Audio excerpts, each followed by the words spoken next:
부산의 오래된 항구 근처 바닷바람에 녹슨 간판들이 삐걱거리는 소리가 들려오는 거리에서 박영희 75세는 천천히 걸음을 옮겼다.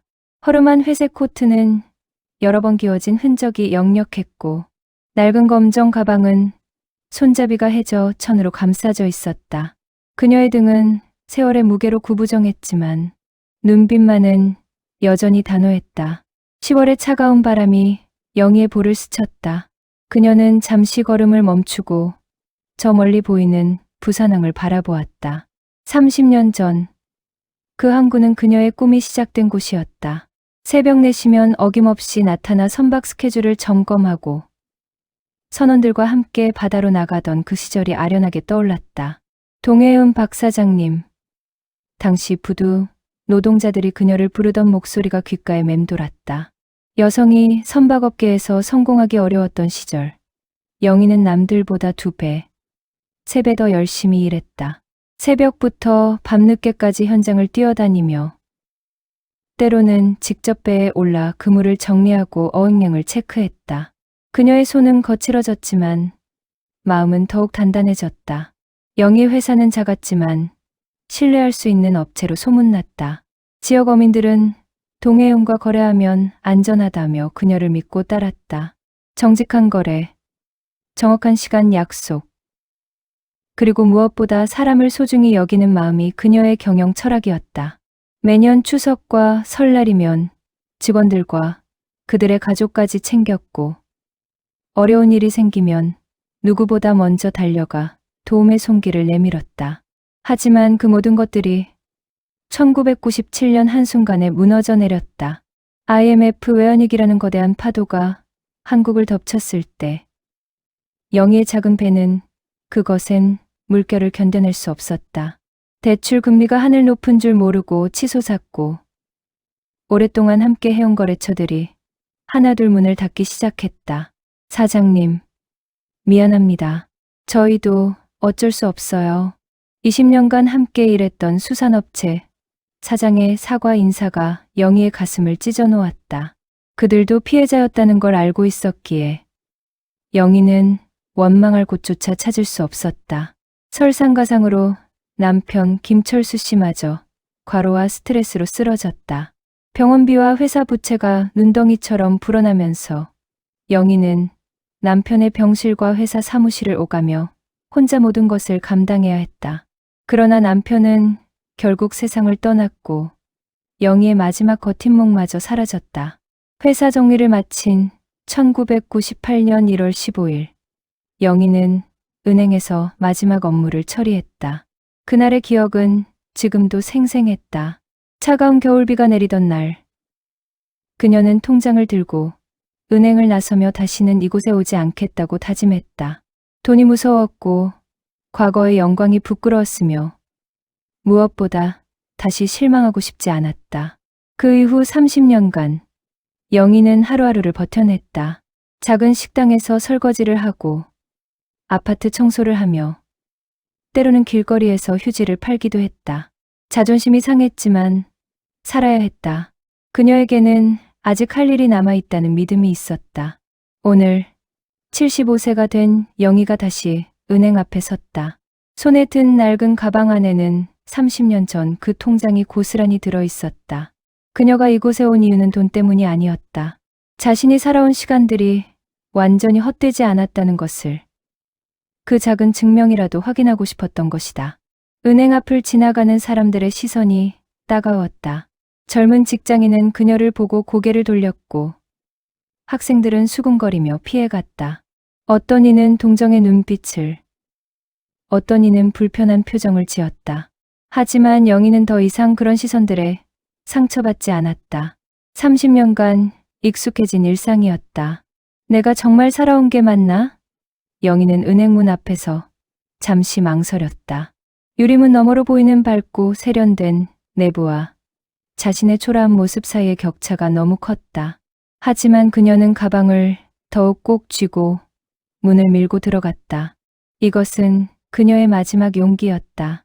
은행 내부는 밝은 LED, 조명과 흰색 대리석 바닥, 현대적인 인테리어로 가득했다.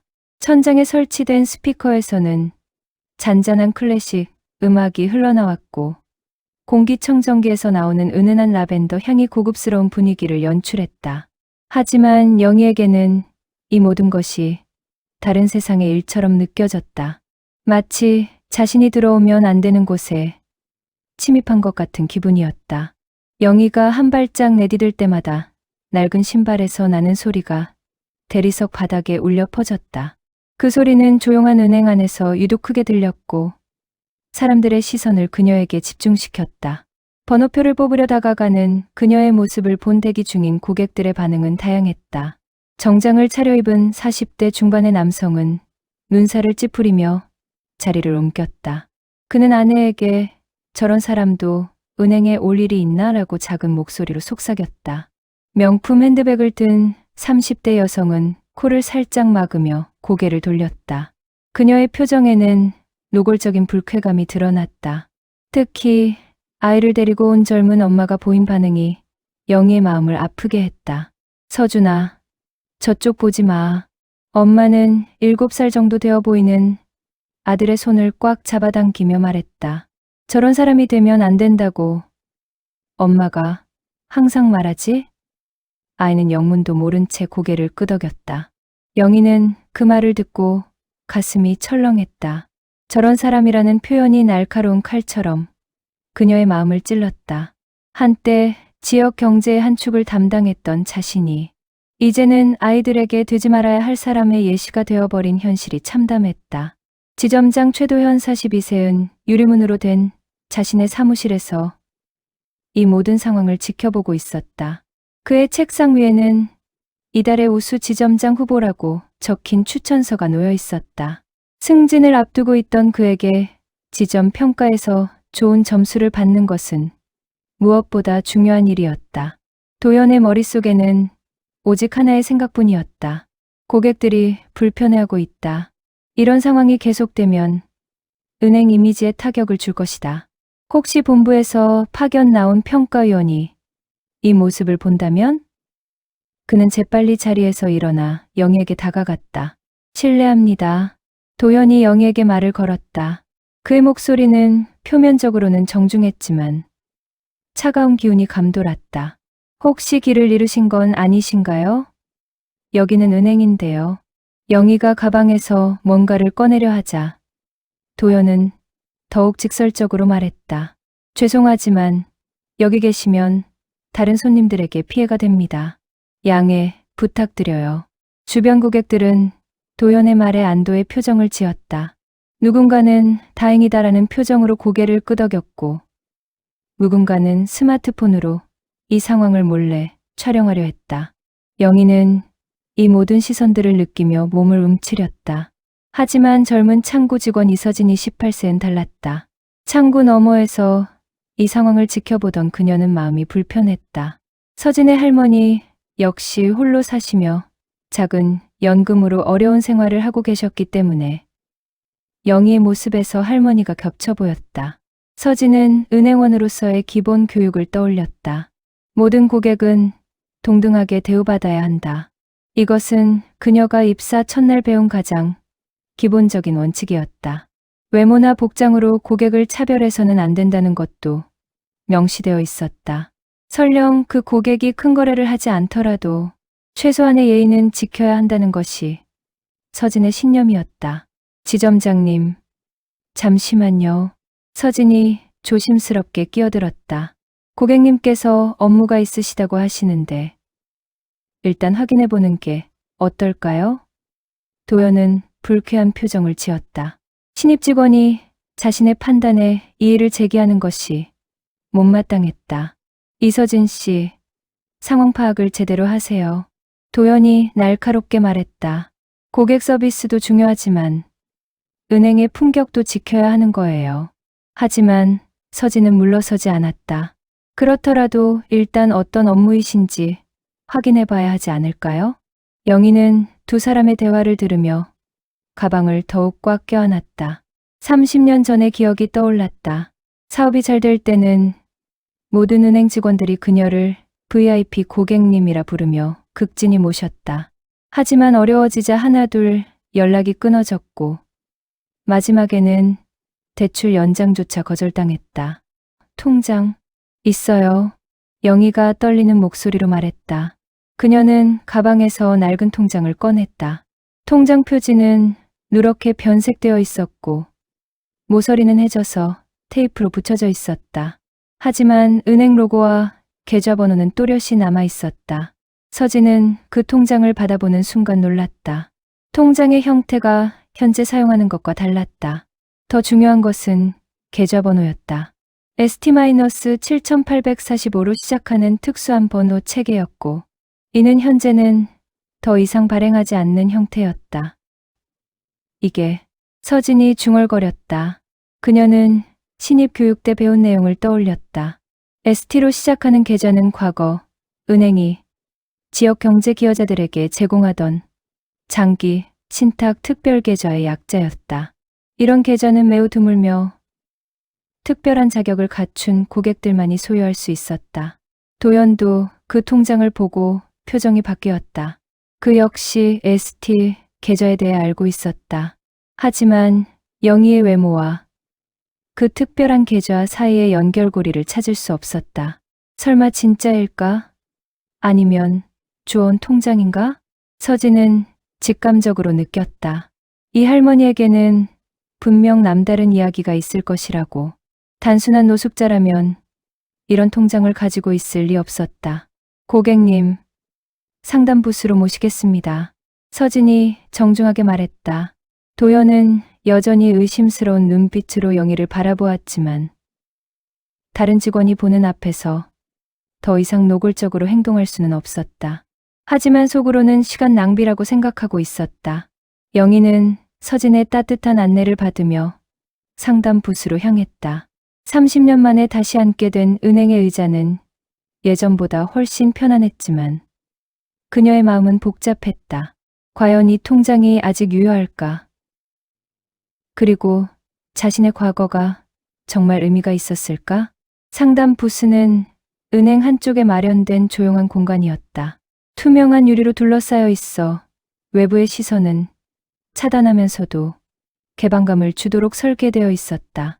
서진은 영희를 편안한 의자에 앉게 한 후 자신도 맞은편에 자리를 잡았다. 고객님, 신분증 확인이 필요합니다. 서진이 정중하게 말했다. 영희는 낡은 지갑에서 주민등록증을 꺼냈다. 지갑 역시 오래된 것이어서 가죽이 바스러져 가고 있었다. 주민등록증 사진 속의 젊은 여성과 현재의 모습 사이에는 30년이라는 세월의 간격이 고스란히 드러났다. 서진은 주민등록증을 확인한 후 컴퓨터에 정보를 입력하기 시작했다. 박영희, 1950년 3월 5일생, 부산 중구. 기본 정보들이 하나씩 화면에 나타났다. 그리고 계좌 조회 버튼을 클릭하는 순간 서진의 눈이 점점 커졌다. 화면에 떠오른 정보는 서진의 예상을 완전히 뒤엎었다. 계좌 개설일은 1992년 3월 15일, 무려 33년 전이었다. 계좌 유형은 ST-7845 특별 신탁 계좌로 분류되어 있었고 이는 서진이 지금까지 본 적이 없는 매우 특수한 형태였다. 이게 정말인가요? 서진은 자신도 모르게 중얼거렸다. 계좌 상세 정보를 확인하자 더욱 놀라운 사실들이 드러났다. 계좌 명칭은 지역 경제 활성화 기여 인정장기 신탁 특별 계좌였고 최초 입금액은 5천만 원이었다. 하지만 가장 충격적인 것은 현재 잔액이었다. 33년간의 복리 운용으로 인해 잔액은 3억 7,200만 원에 달했다. 더욱 놀라운 것은 이 계좌에 연결된 특별 혜택들이었다. 당시 은행이 지역 기업가들에게 제공했던 프리미엄 서비스, 우대 금리, 자동 재투자 시스템이 모두 활성화되어 있었다. 서진은 화면을 다시 한번 확인했다. 이것이 실수가 아니라는 것을 확신한 후 더 자세한 정보를 찾기 위해 추가 조회를 실행했다. 과거 거래 내역 탭을 클릭하자 33년간의 모든 기록이 펼쳐졌다. 1992년부터 1997년까지는 활발한 입출금, 기록이 있었다. 매월 수백만 원씩 입금되었고 때로는 큰 금액이 출금되기도 했다. 특히 1995년과 1996년에는 거래 규모가 가장 컸다. 하지만 1998년 1월 15일을 마지막으로 모든 거래가 중단되어 있었다. 그 날짜, 서진은 한국 근현대사를 떠올렸다. 1998년 1월은 IMF 외환위기의 한복판이었다. 수많은 중소기업들이 무너지고 개인들의 삶이 송두리째 바뀌었던 시기였다. 영희의 마지막 거래일이 바로 그 시점이라는 것은 결코 우연이 아니었다. 고객님, 서진이 조심스럽게 물었다. 혹시 과거에 사업을 하셨나요? 영희의 눈에 잠깐 흔들림이 스쳤다. 오랫동안 묻어두었던 기억들이 수면 위로 떠오르고 있었다. 동해운이라고 작은 선박회사를 했었어요. 영희의 목소리에는 깊은 아픔이 배어 있었다. 하지만 이제는 다 옛날 얘기죠. 그때 일은 생각하고 싶지 않아요. 서진은 더 깊이 조사해보기로 했다. 고객 상세 정보란을 확인하자 영희의 과거가 한 줄 한 줄 드러나기 시작했다. 부산시 중소기업 협력업체 인증 1993년, 지역경제기여상 수상 1994년, 우수 납세자 표창 1995년, 부산시 여성기업인 대상 1996년 등의 기록들이 빼곡히 적혀 있었다. 특히 눈에 띄는 것은 1996년 기록이었다. 동해운 대표이사 박영희, 지역수산업발전기여 공로 인정, 부산시장 표창이라고 명시되어 있었다. 이 모든 것이 영희가 단순한 개인이 아니라 한때 지역 경제의 중요한 축을 담당했던 성공한 사업가였음을 증명하고 있었다. 서진은 추가로 당시 신문기사 검색을 해보았다. 1996년 부산일보에 실린 기사를 찾을 수 있었다. 여성 선박업계의 새로운 바람. 동해운 박영희 대표라는 제목의 기사였다. 기사에는 남성 중심의 선박업계에서 독특한 경영 철학으로 성공을 거둔 박영희 대표는 직원들을 가족같이 대하며 지역 어민들과의 상생을 추구한다고 적혀 있었다. 고객님, 이 계좌는 정말 특별한 계좌입니다. 서진이 조심스럽게 설명했다. 당시 은행에서 지역 발전에 특별히 기여한 분들에게만 제공했던 프로그램의 일환이에요. 현재 잔액만 해도 3억 7천만 원이 넘습니다. 하지만 영희는 손을 저었다. 돈이 얼마나 있는지는 중요하지 않아요. 그녀의 목소리는 담담했지만 그 안에는 깊은 감정이 숨어 있었다. 저는 그냥 내가 살아온 시간들이 완전히 헛되지 않았다는 걸 확인하고 싶었을 뿐이에요. 영희는 창밖을 바라보며 계속 말했다. 30년 전에 모든 것을 잃었을 때 내가 이 세상에 존재했던 의미가 있었나 싶었어요. 그런데 이 통장이 아직 남아있다는 것만으로도 내가 한때는 누군가에게 도움이 되는 사람이었다는 걸 증명하는 것 같아서요. 서진은 영희의 말을 들으며 마음이 뭉클해졌다. 이 할머니에게 돈은 단순한 숫자가 아니라 자신의 존재 증명이었던 것이다. 33년 전의 꿈과 열정, 그리고 좌절까지 모든 것이 이 작은 통장 안에 담겨 있었다. 혹시 계좌를 다시 활성화하고 싶으세요? 서진이 물었다. 하지만 영희는 고개를 저었다. 아니요. 확인만 하면 돼요. 이미 충분해요. 그때였다. 상담 부스 밖에서 도연 지점장이 다가오고 있었다. 그의 표정에는 뭔가 달라진 기색이 역력했다. 서진의 컴퓨터 화면을 흘끗 본 그는 눈이 휘둥그레졌다. 3억 7천만 원이라는 숫자가 그의 눈에 들어온 것이다. 도연의 머릿속에서 급속히 계산이 시작되었다. 이 정도 규모의 계좌를 활성화시키고 각종 금융상품에 가입시킨다면 자신의 실적은 물론 지점 전체의 평가에도 큰 도움이 될 것이다. 승진을 앞둔 그에게는 천재일호의 기회였다. 한편 서진은 영희의 진심을 이해하고 있었다. 돈이 목적이 아니라 존재의 의미를 확인하고 싶어하는 이 할머니에게 필요한 것은 금융상품이 아니라 진심 어린 존중이었다. 하지만 다가오는 지점장의 표정을 보니 앞으로 상황이 복잡해질 것 같았다. 도연 지점장은 서진의 컴퓨터 화면을 본 순간 모든 것이 달라졌다. 3억 7천만 원이라는 거액과 ST 특별계좌라는 문구가 그의 눈에 강하게 각인되었다. 그는 재빨리 머릿속으로 계산을 시작했다. 이 정도 규모의 계좌를 활성화시키고 추가 금융상품에 가입시킨다면 자신의 월 실적은 물론 연말 평가에서도 큰 점수를 얻을 수 있을 것이었다. 승진을 앞둔 도연에게는 천재일호의 기회였다. 본부에서는 각 지점의 수익성을 평가할 때 고액 자산 고객의 확보와 관리를 가장 중요하게 여겼다. 특히 장기간 잠들어 있던 계좌를 다시 활성화시키는 것은 높은 평가를 받는 실적이었다. 아, 이런. 도연이 갑자기 밝은 목소리로 말했다. 30분 전에 차가운 태도는 온데간데 없이 사라져 있었다. 제가 상황을 완전히 잘못 파악했네요. 죄송합니다. 그는 90도로 허리를 굽혀 인사했다. 고객님께서는 저희 은행의 소중한 VIP 고객이셨군요. 영희는 도연의 급변한 태도에 당황했다. 방금 전까지 자신을 내쫓으려 했던 사람이 갑자기 극진히 대하는 모습이 어색했다. 하지만 동시에 씁쓸함도 느꼈다. 돈이 있다고 알려지자 달라진 대우가 너무나 뻔했기 때문이다. VIP 라운지로 모시겠습니다. 도연이 영희의 팔을 붙잡으려 했다. 커피나 차 한 잔 어떠세요? 아니면 더 편안한 곳에서 상담을 받으시겠어요? 하지만 영희는 한 발짝 뒤로 물러났다. 그녀는 도연의 변한 태도 뒤에 숨은 의도를 본능적으로 느끼고 있었다. 지점장님, 서진이 조심스럽게 끼어들었다. 고객님께서는 단순히 계좌 확인만을 원하시는 것 같은데요. 도연은 서진을 날카롭게 쳐다보았다. 신입 직원이 자신의 계획을 방해하는 것이 못마땅했다. 이서진 씨, 고객 서비스에 대해 아직 많이 배워야겠어요. 도연이 쌀쌀맞게 말했다.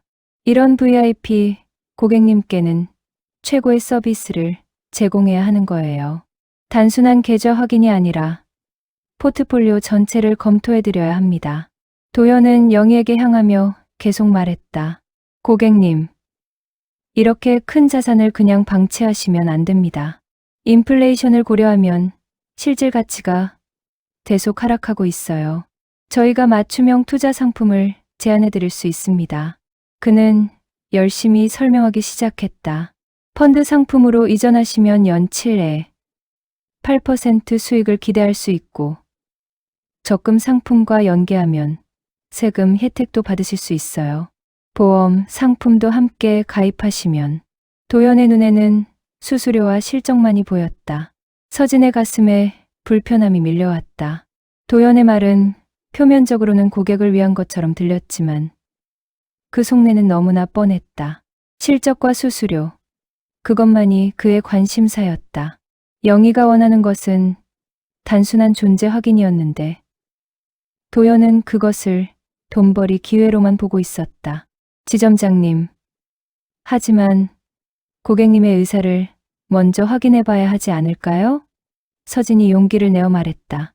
고객님께서는 돈이 목적이 아니라고 분명히 말씀하셨는데 무슨 소리예요? 도연이 목소리를 높였다. 3억이 넘는 계좌를 그냥 방치할 순 없죠. 금융 전문가로서 고객에게 최선의 조언을 해드리는 게 우리 의무 아닙니까? 그는 서진을 무시하고 다시 영희에게 향했다. 고객님, 이 기회에 자산을 더욱 효율적으로 운용해 보시는 게 어떨까요? 저희 은행의 프라이빗 뱅킹 서비스를 받으시면. 도연은 영희의 대답도 기다리지 않고 계속 말을 이었다. 그때 영희가 조용히 손을 들어 도연의 말을 멈췄다. 지점장님, 잠깐만요. 그녀의 목소리는 조용했지만 단호했다. 30분 전에 저를 어떻게 대했는지 기억하세요? 도연의 얼굴이 붉어졌다. 그때는 저를 노숙자 취급하며 나가라고 했잖아요. 영희의 목소리에는 깊은 실망이 배어 있었다. 지금은 돈이 있다고 알려지니까 VIP라고 부르시네요. 이게 진짜 고객 서비스인가요? 은행 안의 분위기가 급격히 변했다. 다른 직원들도 이상한 기류를 감지하고 힐끔힐끔 쳐다보기 시작했다. 대기 중인 고객들 역시 수군거리기 시작했다.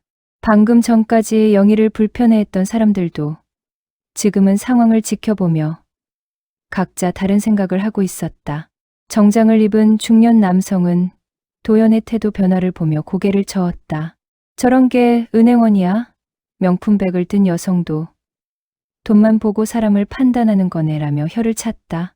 아이를 데리고 온 젊은 엄마는 아이에게 저런 어른이 되면 안 된다고 속삭였다. 서진은 영희의 말에 마음이 아팠다. 이 할머니가 겪어온 차별과 상처가 얼마나 깊을지 짐작할 수 있었다. 돈이 있을 때와 없을 때의 대우 차이를 온몸으로 경험해온 사람의 아픔이 그녀의 목소리에 고스란히 담겨 있었다. 고객님 말씀이 맞습니다. 서진이 도연을 향해 말했다. 고객의 외모나 복장으로 서비스를 달리하는 것은 우리가 해서는 안 될 일이에요. 그녀는 평소보다 강한 어조로 말했다. 모든 고객은 동등하게 존중받아야 합니다. 도연은 서진의 말에 당황했다. 다른 직원들과 고객들이 보는 앞에서 신입 직원에게 비판받는 상황이 그의 자존심을 건드렸다. 이서진 씨, 지금 선배한테 그런 식으로 말하는 거예요? 선배든 후배든 잘못된 건 잘못된 거죠. 서진이 단호하게 대답했다. 고객을 돈으로만 판단하는 것은 은행원으로서 해서는 안 될 일이에요. 영희는 두 사람의 대화를 들으며 복잡한 심정이었다. 서진의 용기 있는 행동이 고마웠지만 자신 때문에 젊은 직원이 곤란해지는 것은 원하지 않았다. 하지만 더 중요한 것은 이 상황을 통해 자신이 정말 원하는 것이 무엇인지 명확해졌다는 점이었다. 두 분 다 그만하세요. 영희가 조용히 말했다. 저는 복잡한 금융상품도 VIP 대우도 원하지 않아요. 그녀는 도현과 서진을 차례로 바라보며 천천히 입을 열었다. 돈이 중요한 게 아닙니다. 사람 대접을 받고 싶을 뿐이에요. 영희의 목소리는 잔잔했지만 깊은 울림이 있었다. 돈이 있을 때나 없을 때나 똑같이 존중받고 싶은 거예요. 그게 제가 30년 만에 이곳에 온 진짜 이유입니다. 그 순간 은행 안이 조용해졌다. 고객들도 직원들도 모두 영희의 말에 귀를 기울였다. 그녀의 말은 단순하지만 강력했다. 돈이 아닌 존엄성. 그것이 한 인간이 가장 원하는 것이라는 진실을 모든 사람이 느낄 수 있었다. 도연은 자신의 행동이 얼마나 부적절했는지 깨닫기 시작했다. 하지만 그의 자존심은 이를 인정하기를 거부했다. 고객님. 하지만 실용적으로 생각해 보시면 그가 다시 말을 시작하려는 순간이었다. 실장님. 은행 입구에서 누군가의 목소리가 들려왔다. 본부에서 파견된 감사팀원들이 예고 없이 찾아온 것이었다. 분기별 지점 감사가 예정보다 일주일 빨리 시작된 것이다. 감사팀장인 김 과장은 은행 안의 이상한 분위기를 즉시 감지했다. 그는 현장 경험이 풍부한 베테랑 은행원이었고 고객과 직원 사이의 갈등 상황을 한눈에 알아볼 수 있었다. 무슨 일입니까? 김 과장이 도연에게 물었다. 도연은 식은땀을 흘리며 아무것도 아닙니다. 평범한 상담입니다 라고 대답했다. 하지만 주변 고객들의 표정과 직원들의 긴장한 모습이 그의 말과 일치하지 않았다. 감사팀은 즉시 상황 파악에 들어갔다. 그들은 고객들과 직원들을 개별적으로 인터뷰하기 시작했고 영희와 서진도 각각 조사를 받게 되었다. 도연의 부적절한 고객 응대 방식이 하나둘 드러나기 시작했다. 특히 처음에 영희를 내쫓으려 했다가 계좌 잔액을 확인한 후 태도를 180도 바꾼 것은 명백한 고객 차별 행위였다. 이는 은행의 윤리 규정을 위반한 것이었고 심각한 징계 사유에 해당했다. 감사가 진행되는 동안 영희는 조용히 은행 로비의 한쪽 의자에 앉아 있었다. 서진은 그녀 옆에 앉아 따뜻한 차 한 잔을 건넸다. 고객님, 괜찮으세요? 괜찮아요. 영희가 고개를 끄덕였다. 오히려 다행이에요. 제가 원하던 답을 찾았으니까요. 그녀는 창밖을 바라보며 말했다. 30년 전에 이곳을 떠날 때는 모든 게 끝났다고 생각했어요. 하지만 오늘 알았어요. 제가 살아온 시간들이 헛되지 않았다는 걸. 서진은 영희의 말을 들으며 마음이 뭉클했다. 고객님께서 운영하셨던 동해운에 대해 더 알아봤어요. 그녀는 태블릿을 꺼내 보여주었다. 1990년대 부산 해운업계에서 상당히 유명한 회사였더라고요. 특히 직원들을 가족처럼 대하고 지역 어민들과 상생했다는 기록이 많이 남아 있어요. 영희의 눈에 잠깐 눈물이 어렸다. 그때는 정말 행복했어요. 매일 새벽에 일어나 항구로 나가는 게 즐거웠죠. 우리 직원들과 함께 꿈을 키워가고 지역에 도움이 되는 일을 한다는 자부심이 있었어요. 그 마음이 이 계좌에 고스란히 남아 있어요. 서진이 말했다. 고객님의 기여를 인정해서 만들어진 특별 계좌니까요. 33년이 지나도 그 가치는 변하지 않았어요. 한편 감사팀의 조사 결과가 나왔다. 도연의 고객 차별 행위는 명백한 규정 위반이었고 여러 목격자의 증언으로 사실이 확인되었다. 더 나아가 그의 평소 업무 태도에도 문제가 있었다는 것이 드러났다. 실적 위주의 영업으로 고객의 필요와 상관없이 금융상품을 강매하려 했던 사례들이 추가로 발견된 것이다. 김 과장은 도연을 별도 상담실로 불러 최종 면담을 진행했다. 최도연 지점장, 오늘 상황에 대해 설명해 보세요. 도연은 변명을 늘어놓았지만 이미 수집된 증거들 앞에서는 무의미했다. 고객의 외모를 보고 서비스를 차별한 것은 명백한 규정 위반입니다. 김 과장이 단호하게 말했다. 더구나 계좌 잔액을 확인한 후 태도를 바꾼 것은 더욱 심각한 문제예요. 이런 행위는 은행의 신뢰성을 심각하게 훼손합니다. 도연은 결국 지점장직에서 해임되었다. 그의 승진 꿈은 물거품이 되었고 다른 지점으로 좌천되어 일반 직원으로 근무하게 되었다. 무엇보다 그는 고객을 돈으로만 판단했던 자신의 가치관을 돌아보게 되었다. 반면 서진은 전혀 다른 평가를 받았다. 감사팀은 그녀의 행동을 높이 평가했다. 이서진 대리는 고객 평등 서비스의 모범을 보여주었습니다. 김 과장이 말했다. 규정을 준수하면서도 고객의 진정한 니즈를 파악하려 노력한 점이 인상적이었어요. 서진은 이번 사건으로 인해 고객 서비스 우수 직원으로 선발되었고 본부의 교육 프로그램에 참여할 기회를 얻었다. 하지만 그녀에게 가장 큰 보상은 영희로부터 받은 신뢰였다. 서진 씨, 영희가 그녀의 손을 잡았다. 고마워요. 30년 만에 사람답게 대접받는다는 게 어떤 건지 다시 느꼈어요. 그녀의 목소리는 따뜻했다. 젊은데도 참 훌륭한 사람이네요. 서진은 영희의 계좌를 정식으로 정리해 주었다. 복잡한 서류 작업을 대신 처리해주고 향후 필요할 때 언제든 연락할 수 있도록 자신의 직통번호를 알려주었다. 하지만 영희는 계좌에 돈을 인출하지는 않았다. 계속 여기 두고 싶어요. 영희가 말했다. 이 돈은 제가 살아온 증거니까요. 언젠가 정말 필요할 때까지는 그냥 여기 있는 것만으로도 충분해요. 몇 주 후, 은행은 이번 사건을 계기로 전면적인 고객 서비스 개선에 나섰다. 모든 직원을 대상으로 고객 평등 교육을 실시했고, 외모나 복장으로 고객을 차별하지 않겠다는 서약서를 받았다. 또한 고객 응대 매뉴얼을 새롭게 작성하여 모든 지점에 배포했다. 특히 영희의 사례는 사내 교육 자료로 활용되었다. 겉모습으로 고객을 판단해서는 안 된다는 교훈을 담은 실제 사례로 전국 모든 지점의 직원들이 이를 통해 올바른 고객 서비스에 대해 배우게 되었다.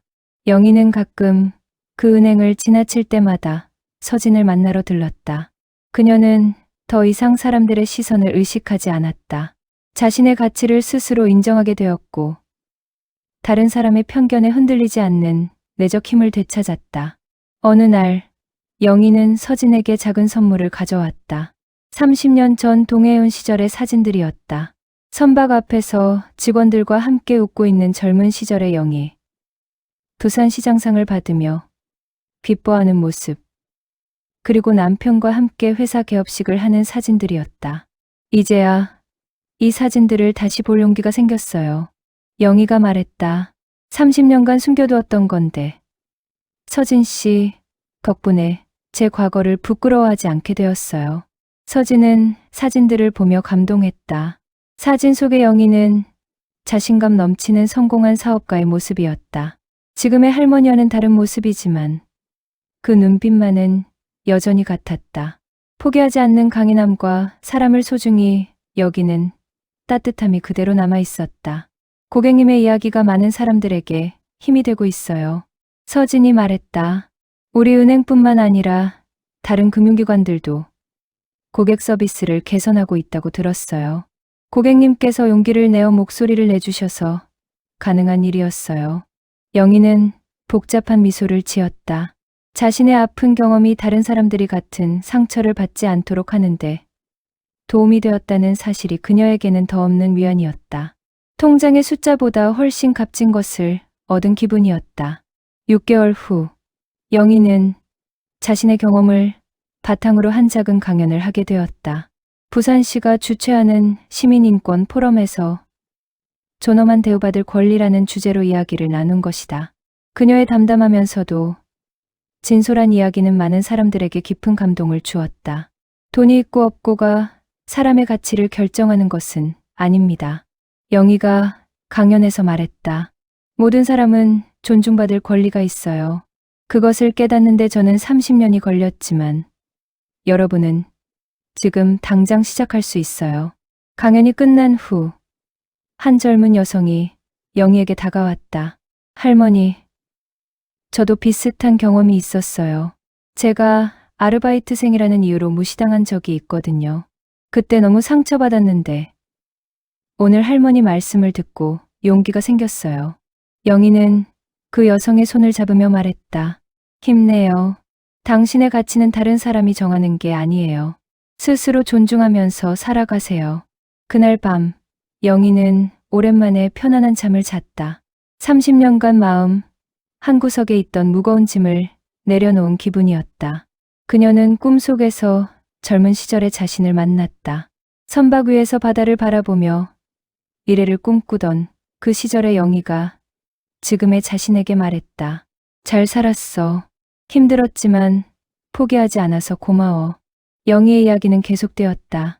그녀는 이제 과거를 부끄러워하지 않았고 현재를 당당하게 살아갔다. 가끔 서진과 함께 차를 마시며 나누는 대화는 두 사람 모두에게 소중한 시간이었다. 그리고 그 낡은 통장은 여전히 은행 금고 안에 있었다.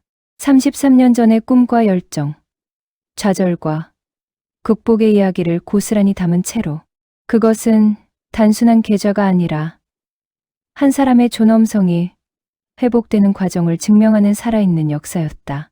영희의 이야기는 겉모습이 아닌 내면의 가치를 존중하라는 메시지를 남기며 많은 사람들의 마음속에 오래도록 남았다. 그리고 그 메시지는 서진을 통해 그리고 그날 은행에 있었던 모든 사람들을 통해 더 넓은 세상으로 퍼져나갔다.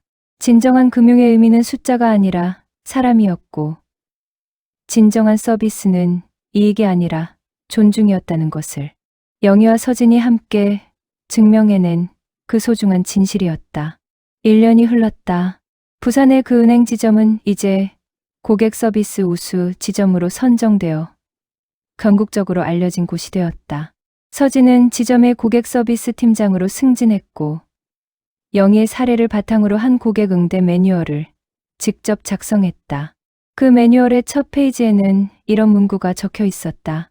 모든 고객에게는 존중받을 권리가 있다.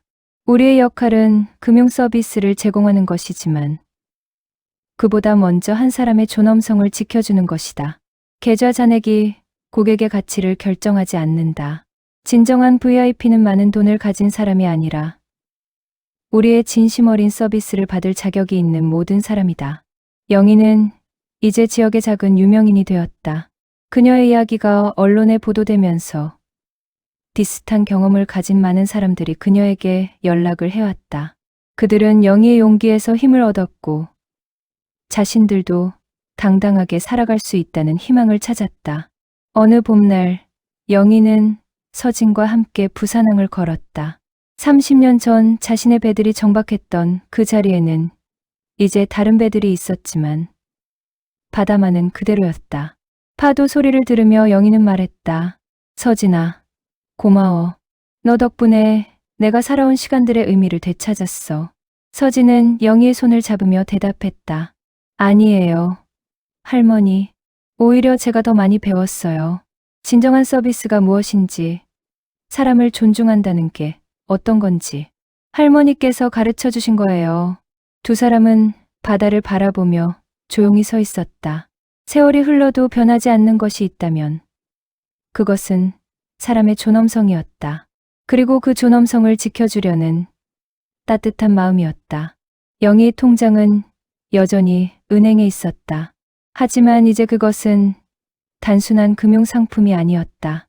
한 사람의 인생이 헛되지 않았다는 증명이었고 모든 사람이 존중받을 권리가 있다는 메시지였다. 그리고 무엇보다 진정한 가치는 돈이 아니라 사람과 사람 사이의 신뢰와 존중에서 나온다는 영원한 진리였다. 그날 이후로도 영희와 서진의 이야기는 계속되었다. 그리고 그들이 보여준 인간적인 아름다움은 더 많은 사람들의 마음을 움직이며 세상을 조금씩 더 따뜻한 곳으로 만들어갔다.